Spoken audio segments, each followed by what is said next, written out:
నీలాగా ద్రౌపదుంటే ధర్మరాజు జూదరిగా పేరొందునా భారతాన యుద్ధమునకు తావుండునా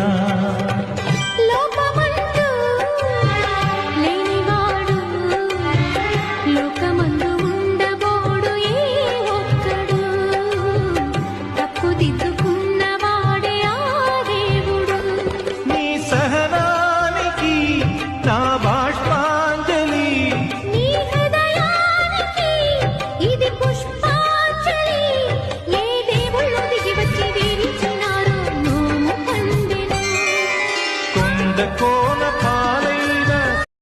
నీలాగా ద్రౌపదుంటే